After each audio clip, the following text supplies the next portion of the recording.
El tema de hoy se llama la certeza de la esperanza.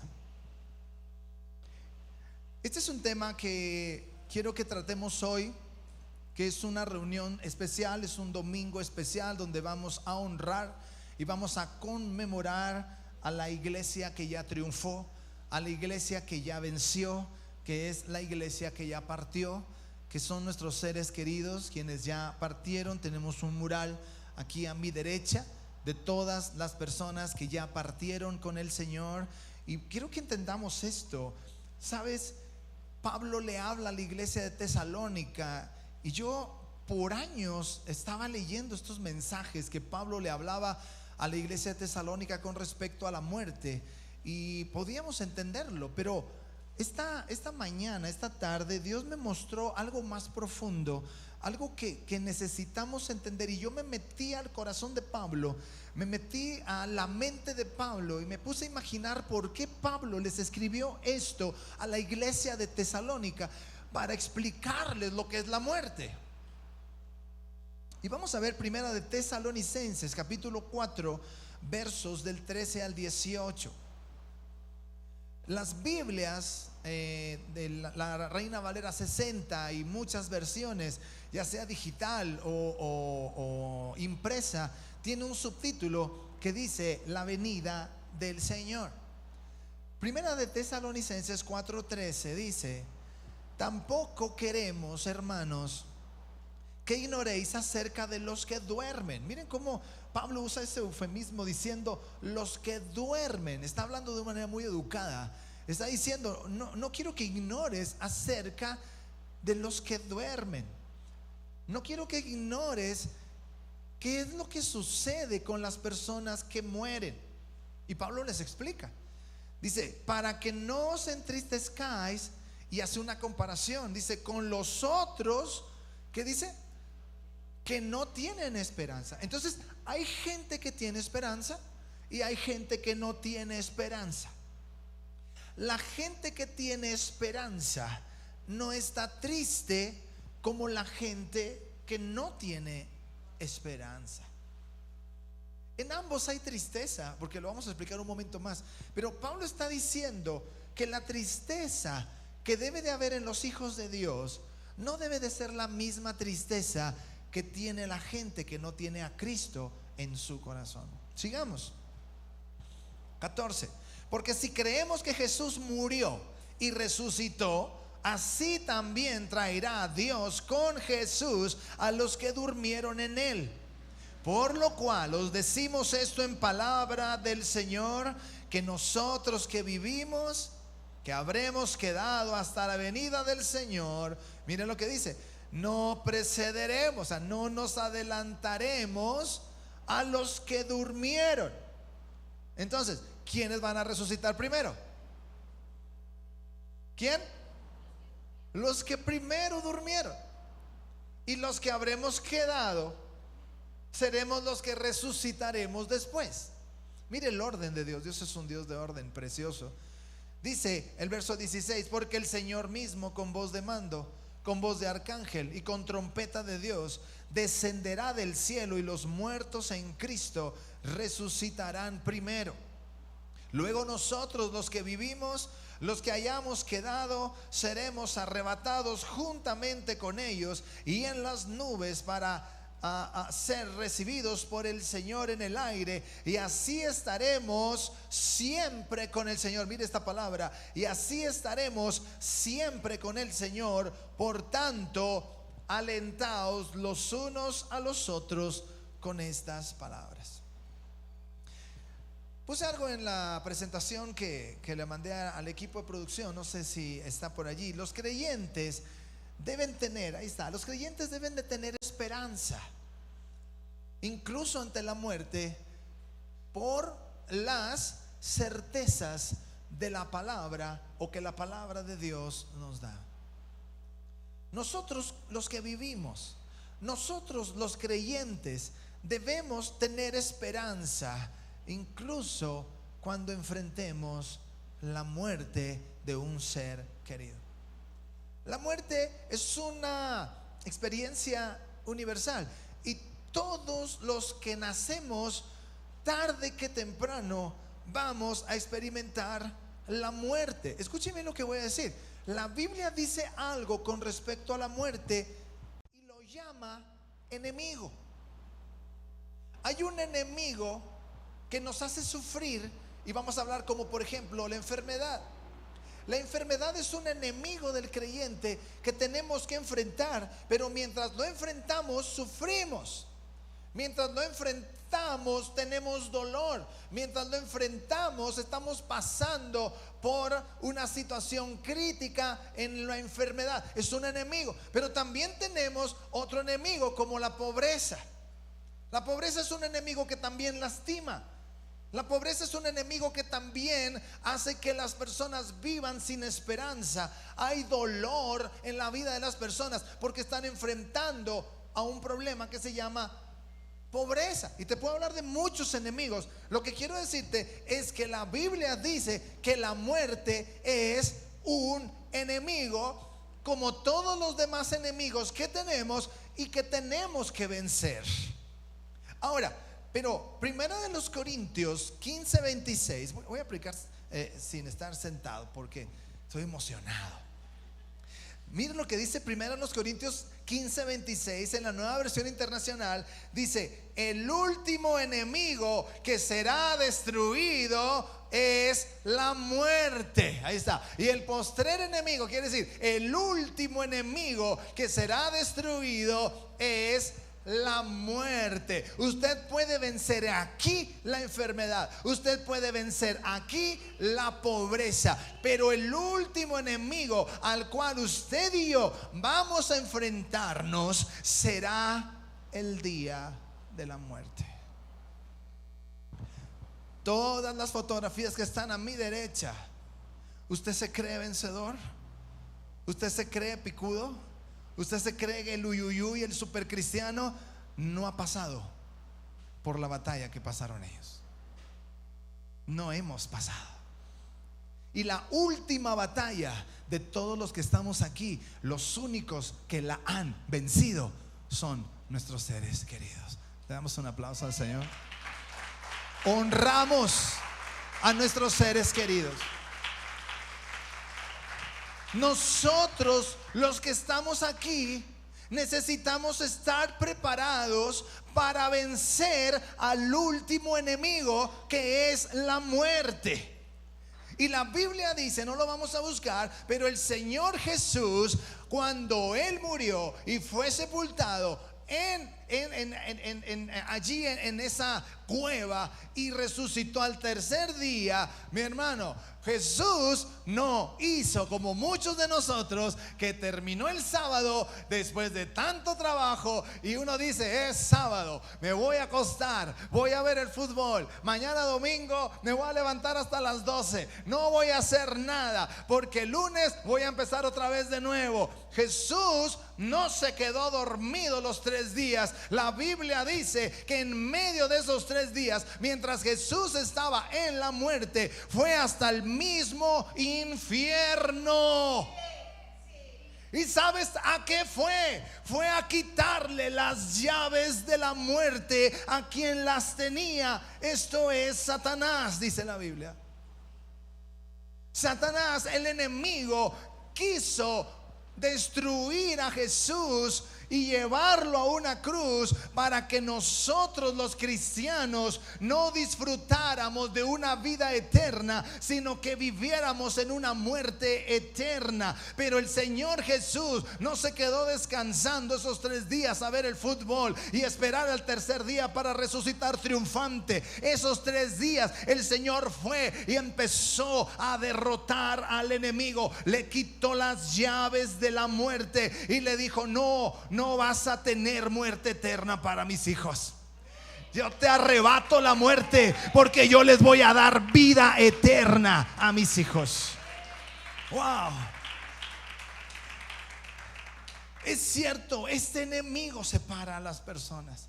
Este enemigo provoca nostalgia. Este enemigo provoca dejando corazones enlutados. Este enemigo La muerte provoca dolor en el corazón de la gente. Este enemigo provoca tristeza. Pero nosotros, los que tenemos a Cristo, tenemos esperanza, aún en los momentos más difíciles.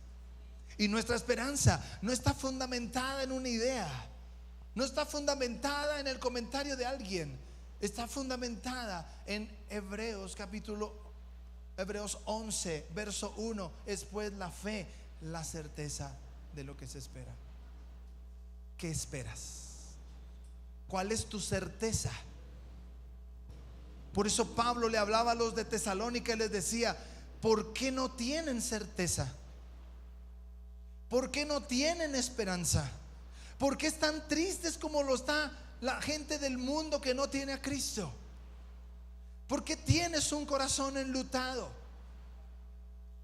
¿Por qué guardas luto y te vistes de negro por no sé cuánto tiempo, demostrando que no tienes esperanza? Nosotros no celebramos la muerte, celebramos la luz de Dios, celebramos la vida. Somos la luz del mundo. ¿Cómo te vas a vestir de negro porque tienes luto? Creo que en los funerales deberíamos de ir de blanco, porque creo que el color blanco representa la esperanza. ¿Pero por qué hay una cultura de vestirse de negro? En los tiempos antiguos, de esos velos que las mujeres cargaban completamente negro,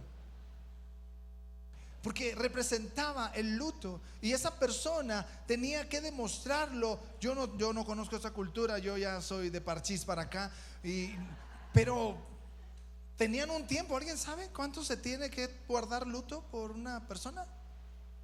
Supuestamente yo tengo entendido que tienen que pasar ciertos días, y en esos días tienen que estar vistiendo de negro, demostrar que están en luto. Y Pablo les decía: ¿por qué están en luto? Pablo les está explicando que la muerte de un cristiano es un asunto muy importante, que deben saber y deben conocer la verdad. ¿Qué dice la Biblia acerca del dormir? ¿Qué dice la Biblia acerca de la muerte? Él está hablando a los tesalónicos y le está diciendo, y yo creo que Pablo, un poco molesto, les dijo: ¿pero por qué están así? ¿Por qué están con tristeza por sus cristianos que murieron? Pablo les explica: ¿es que no entienden qué es la muerte? ¿Es que no entienden qué significa dar este paso? Y Pablo les empieza a explicar en lo que leímos en Primera de Tesalonicenses. Pablo les dice lo importante de la certeza, de la esperanza, que un día los muertos en Cristo resucitarán primero, y los que hayamos quedado también seremos arrebatados por su poder. Y demuestra tres certezas que la Biblia dice, y esas tres certezas dan esperanza para que no estemos tristes por nuestro ser querido que partió. Entiéndase bien esto: tristes, todos vamos a estar tristes por un momento así, es lógico, hay dolor, el cuerpo, la carne se duele, y ese es el enemigo del que yo te hablo, que tienes que enfrentar. Pero ese enemigo no puede causar una tristeza sin esperanza. El día que mi mamá parte con el Señor, creo que te lo expliqué en algún día. Tengo un hermano en Estados Unidos que fue el que fuimos a ver en este viaje, y él me contaba y me decía: cuando yo iba rumbo al funeral desde San Antonio, Texas, hasta Coahuila, hasta Monclova, dice, yo me imaginaba verlos tirados, llorando, a mi papá en un rincón, a mi hermana llorando, y lo que encontró fue alabanza. Lo que encontró fue el grupo de alabanza de la iglesia, y yo en medio cantándole al Señor y alabando a Dios, y la gente aplaudiendo y alabando a Jesús en un funeral. ¿Por qué? Porque nosotros tenemos la certeza. Tú crees, ¿Tú te imaginas que no hubo dolor en ese momento que partió mi mamá? Mi esposa aquí está de testigo. Yo lloré como hasta la semana. Yo estaba bloqueado completamente. Hasta la semana yo no sabía qué hacer. Esa tristeza salió de mi corazón, pero Dios me recordó y me dijo: hay esperanza. Y Pablo les dijo en el verso 14 y 16: porque si creemos que Jesús murió y resucitó, así también traerá Dios con Jesús a los que durmieron en él. Verso 16: porque el Señor mismo, con voz de mando, con voz de arcángel y con trompeta de Dios, descenderá del cielo, y los muertos en Cristo resucitarán primero. ¿Sabes cuál es esta certeza? La certeza de la resurrección. Pablo les explica a la iglesia, como yo te estoy explicando, iglesia. Usted y yo, cuando veamos que un ser querido parte, debemos de tener la certeza de la resurrección. La Biblia dice que nuestros seres queridos van a resucitar. Nuestra fe en la resurrección de Cristo nos va a dar la certeza de que Dios traerá por medio de Jesús a los que partieron. Jesús lo dijo. Juan 11 dice, no lo busquen, lo voy a leer: yo soy la resurrección y la vida, dijo Jesús. El que cree en mí, aunque esté muerto, vivirá. Y todo aquel que vive y cree en mí nunca morirá.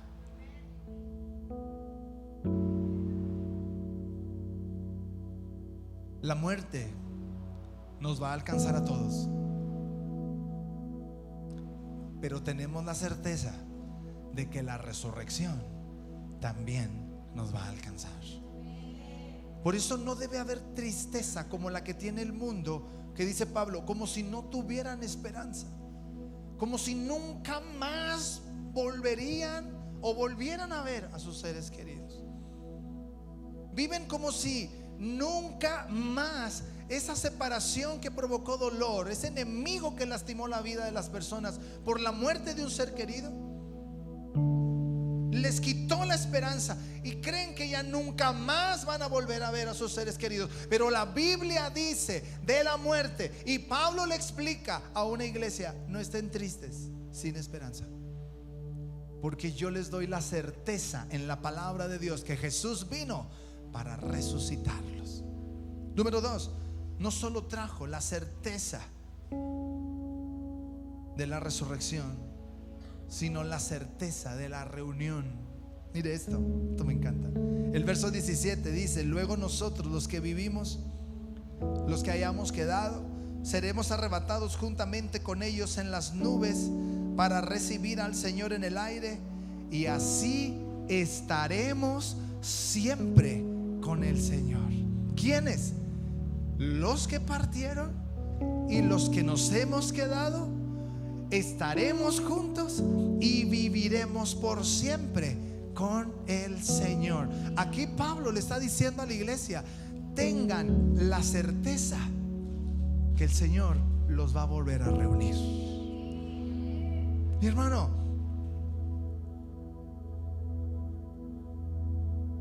creo que lo puse por ahí. La muerte pone fin a estas relaciones, pero la sepultura no es el fin de todo. Porque los que tenemos esperanza vamos a estar un día juntos, reunidos con el Señor. Te hablé de mi experiencia con mi papá, con mi mamá. Tú tendrás tu propia experiencia. Después tuve una segunda experiencia, que mi papá parte años después que mi mamá, y fue una enfermedad fulminante. Mi papá fue rápido, no sufrió, simplemente partió con el Señor. Pero tenía un hermano de siete que somos. Un hermano no estaba. Y los paramédicos que llegaron dijeron: despídanse de su ser querido. Yo siempre he estado preocupado por los demás y me preocupó que un hermano mío no estuviera presente. Entonces mi papá ya no se movía. Los médicos decían que lo último que se desconectaba era el cerebro y que muy probablemente podría escuchar. ¿Sabes? Mi papá en la cama, postrado, yo con la preocupación de que mi hermano no estaba para que viniera y se despidiera. Y me acerco a él, a su oído, y le digo: papá,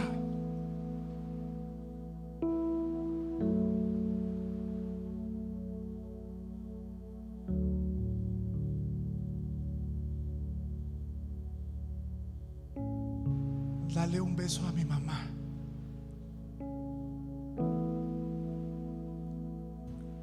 Cuando llegues con ella. Y no le dije adiós, le dije: papá, nos vemos pronto. Me fui por mi hermano. Mi esposa se quedó allí. Mi esposa vivió el desenlace. Yo venía en camino cuando mi esposa me habla y me dice: ya partió tu papá. Y yo con mi hermano en un lado. Y le dije: hermano, acaba de partir papá.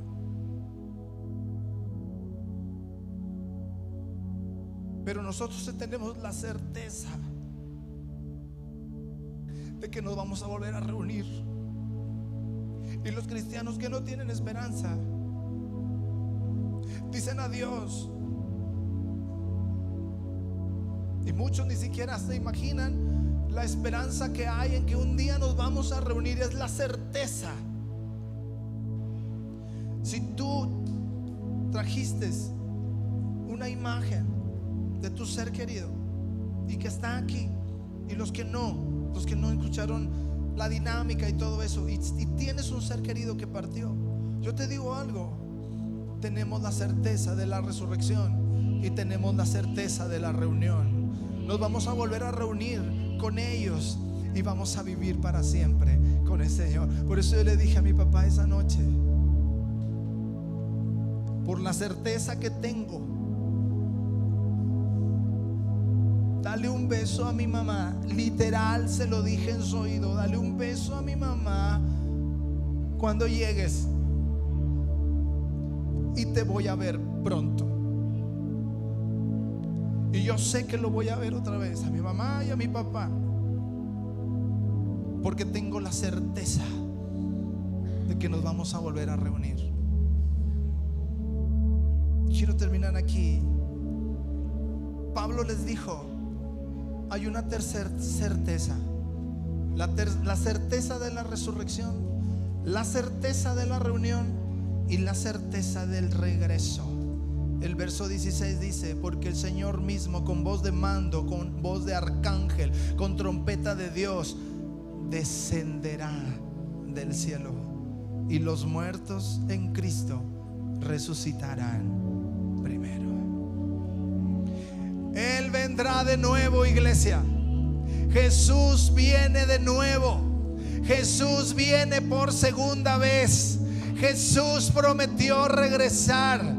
Jesús prometió: yo voy a venir, yo voy a regresar y voy a estar con ustedes, y voy a darles una tierra nueva y les voy a dar un cielo nuevo. En el original griego dice, en Maranata, el Señor regresa pronto. Tenemos la seguridad. Imagínate a Pablo hablándole hacia la iglesia: iglesia, ustedes están tristes, sin esperanza, porque no han entendido lo que dice Dios acerca cerca de este enemigo, pero un día vamos a enfrentar este enemigo. Pero los que somos creyentes, los que hemos buscado a Cristo en la vida, vamos a vencer a la muerte y vamos a ser triunfantes como todos nuestros hermanos, que ya ellos son los que triunfaron. Nosotros todavía seguimos luchando y vamos a seguir hasta triunfar como lo hicieron ellos.